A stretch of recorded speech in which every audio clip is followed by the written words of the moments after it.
5.2.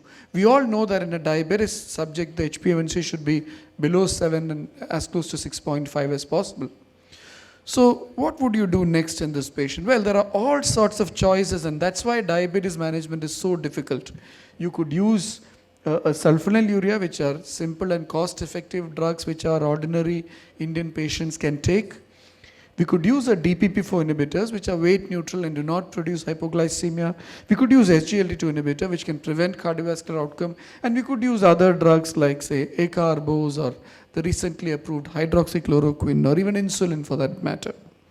Well, if you're using a sulfonylurea, it makes sense to use a gliclazide or a glimepiride or at least a glipizide, and glibenclamide generally should not be used because glibenclamide may cause dangerous and long-standing hypoglycemia, and gliclazide and glimepiride are to be preferred because they do not interfere with the cardiac potassium channels. I showed you the potassium channels in the pancreas, so they affect only the pancreatic beta cell potassium channels, do not interfere with the cardiac potassium channels, and therefore glimepiride and gliclazide are considered to be slightly better. So now this is because studies have shown the potent efficacy of modern sulfonylureas, and you can see that almost good reduction, 12% reduction in HbA1c was seen in glimepiride in this study.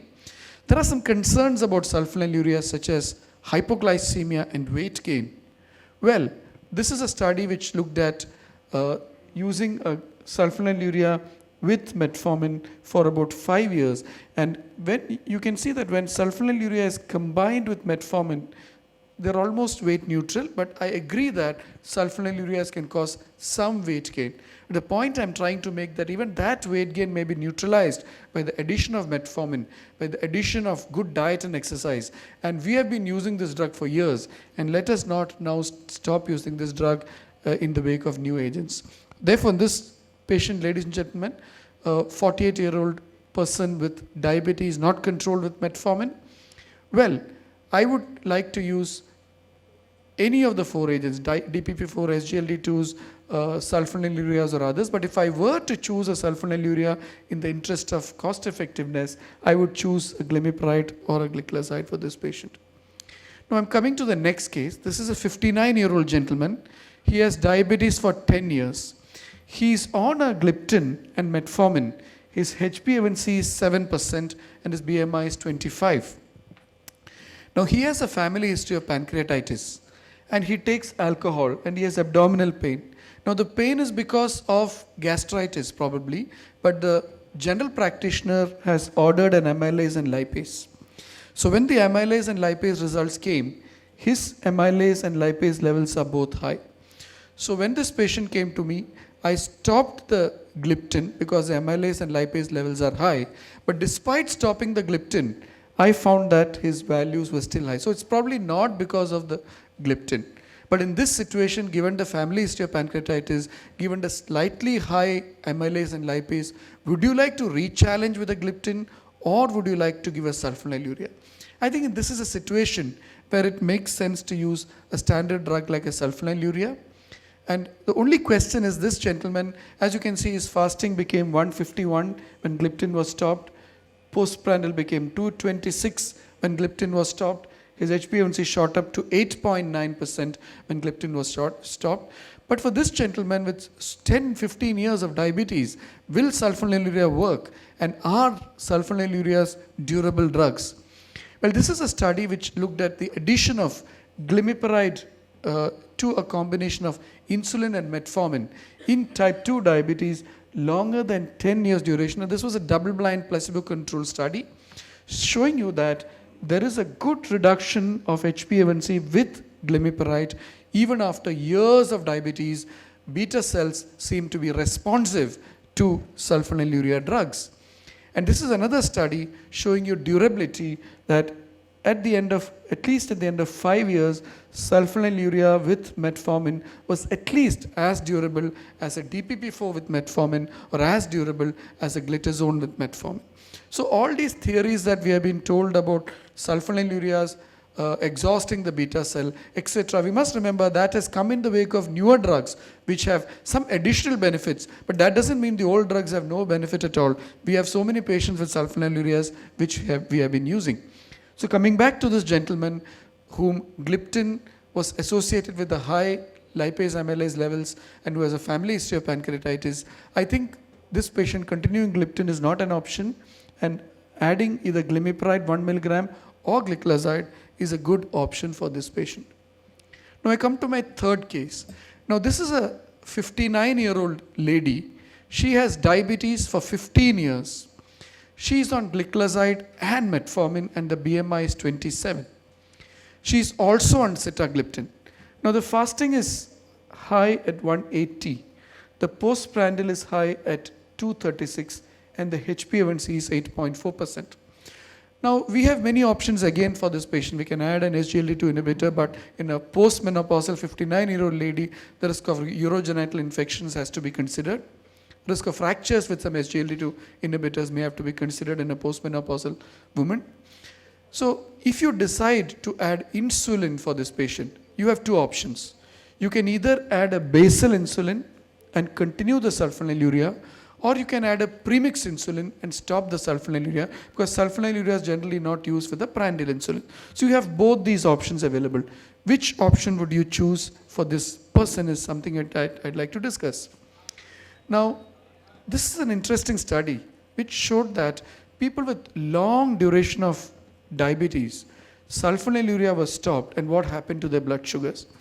On the x-axis, you can see the duration of sulfonylurea treatment.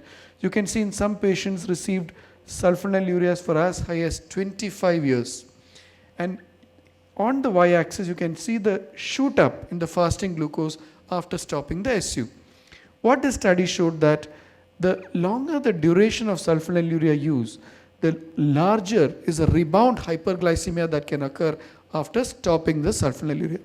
So in this patient, so again, this is another study showed that withdrawal from sulfonylurea actually can cause a rebound. And you can see the actual withdrawal. This is a sulfonylurea continued group.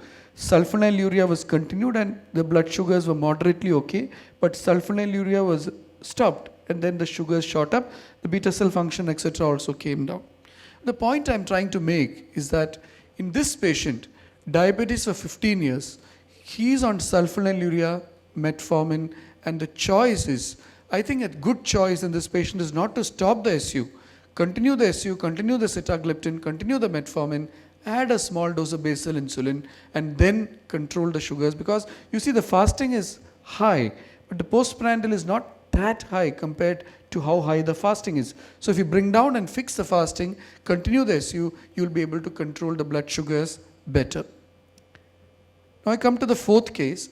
This is a patient on SGLT2, gliptin and metformin. BMI is 29 and fasting is 168, postprandial 206, HbA1c is 8.2%. Now in this case, can we add a sulfonylurea or should we give insulin? Now insulin many patients do not wish to take for obvious reasons, but the point I'm trying to make is that sulfonylureas work very well with almost every diabetic agent. Now I'm just showing sulfonylureas in combination with SGLT2s, what could be the benefit. We know that SGLT2s can cause weight gain, SGLT2s can cause weight loss, sulfonylureas can cause some weight gain, so they sort of neutralize each other. SGLT2s can dehydrate, sulfonylureas release insulin so they can retain fluid, again they neutralize each other. One problem with SGLT2 is because of the effects of SGLT2 on the alpha cell, it can release glucagon, and therefore the glucagon-insulin ratio may be altered with SGLT2. Sulfonylureas can release insulin. SGLT2s cause glycosuria, and this means that SU dose can be reduced. SGLT2s can cause euglycemic ketosis. Sulfonylureas, by releasing insulin, can actually protect from ketosis. SGLT2s cause urogenital infections. Sulfonylurea, no such problem. Sulfonylureas can cause hypoglycemia and weight gain. SGLT2s do not have that problem. So the point I'm trying to make is that it's good to use a drug which works with many other drugs. And sulfonylureas are drugs which can work with metformin, which work with insulin, which work with SGLT2s. So they are good drugs to combine with other agents. And this is a meta-analysis which shows that when you add a sulfonyl SGLT2 to sulfonylurea, you can get good HbA1c reduction with DPP4s, with TZDs, with GLP-1s. So adding a combination of SU with any group of drugs will bring down the HbA1c very well. So therefore, in this case, patient already on SGLT2, gliptin, metformin, I think adding an SU is a reasonable option. Now I come to my last case. It's a 65-year-old gentleman. He is diabetic for 9 years. Body mass index is 27. He is on glimepiride 1 milligram per day, empagliflozin 25 milligram per day, linagliptin 5 milligrams per day, metformin 500 milligrams per day. I think 500 milligrams per day, twice daily. So you can see his fasting was 140, postprandial was 189, HbA1c was 7.7. So he's a gentleman in good health and he wants to bring down his HbA1c to 6.5 and he follows diet, exercise, he's willing to listen to your advice. Why not? Why shouldn't we try to bring down HbA1c to below 7 to this gentleman, because he's in good health? So I ran what is called a continuous glucose profile monitor for him. A small sensor is worn on the skin for 15 days and then an average is taken from that. So the blood sugar is checked over 14 days, 100 times a day, and this you are seeing the average reading. This was completed sometime in 10th December, and you can see that his average glucose, the median value is pretty high. The HbA1c, estimated A1c is 7.2. This is the A1c which will be expected if the situation continues for 3 months. The median shows you the intraday glucose variability. That means from morning to evening, what is the sugar change? The blue and the light blue and the dark blue bands show you the interday variability. The dark blue shows the interday variability because of the medicines, and the light blue shows you the interday variability because of the patient's lifestyle activities. So this shows that his HbA1c is little high. The average sugar of this gentleman is 161 and he wants to bring it down further. Why not? So what I did is initially I increased glimepiride from 1 milligram per day to 2 milligrams per day, and I could see that I don't say that CGM should be used in all patients. This is a rare patient in whom I used it. So you can see the estimated A1C, the future A1C came down from 7.2 to 6.7%. The average glucose came down from 160 to 145, and you can see the glycemic variability actually coming down. We are told that sulfonylureas cause hypoglycemia, cause weight gain, cause variability, therefore use new drugs, use costly drugs. But you can see this patient, the median is almost a flat line. There's very little variability intraday, and there is some intraday variability out there. But the intraday variability has really come down quite well with sulfonylureas, I'd say. So I went one step further. I intensified his diet and exercise. I reduced the glimepiride back to 1 milligram per day. I continued the EMPA 25 mg, linagliptin 5 mg, and metformin 1000 mg. And we were able to achieve an HbA1c of almost 5.7% estimated A1c. The average glucose was 116. And you can see this is the upper limit of blood sugar 140. This is a lower limit of blood sugar 80. And you can see all his glucose readings are largely between 80 and 140. And we are told that sulfonylureas produce hypoglycemia. But ladies and gentlemen, where is the hypoglycemia here? Showing you that, and this is an elderly gentleman, and this is to show you, now this is a time to de-intensify his therapy, but this is to show you that sulfonylureas can be used safely in people with diabetes. Glimepiride 1 milligram to 8 milligrams per day. You can even start with 0.5. Gliclazide 30 mg modified release and 40 mg immediate release to up to 320 mg can be used immediately. It can be used effectively, and we need not go for costly drugs always in the management of diabetes. I come back to the Carolina news which I showed earlier, that linagliptin met its primary endpoint defined as non-inferiority versus glimepiride with regard to the time of occurrence of CV death, non-fatal MI, non-fatal stroke for 6 years. Now this study was done on 6,000 adults, and it is the longest period studied for any DPP4 inhibitor versus an active comparator. Now this actually shows you that linagliptin is non-inferior to glimepiride. We don't know the full paper. Maybe in a superiority analysis done in an exploratory pattern, they might show that it is superior. They might show that linagliptin produces less hypoglycemia. They might show that linagliptin produces less weight gain. We don't know the full paper. But as of today, when you see this paper, when you see this result, what comes to my mind is that certainly this result is not negative for a drug like sulfonylurea. It's not negative for a glimepiride.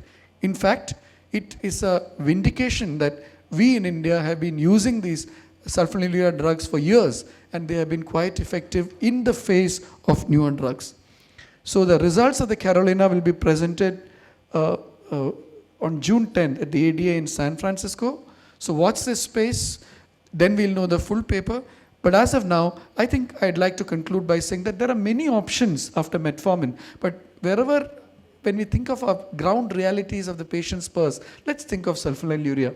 Sulfonylureas can work in long duration diabetes. They are good to add on with other drugs, and now we have some CV neutrality sort of evidence. Of course, we need to see the full paper. So India is a country where the sheer magnificence of diabetes coexists with the ground realities such as patients' affordability and patients' purse. And let's consider all those factors when we actually prescribe medicines to our patients. Ladies and gentlemen, it has been a pleasure discussing this topic with you.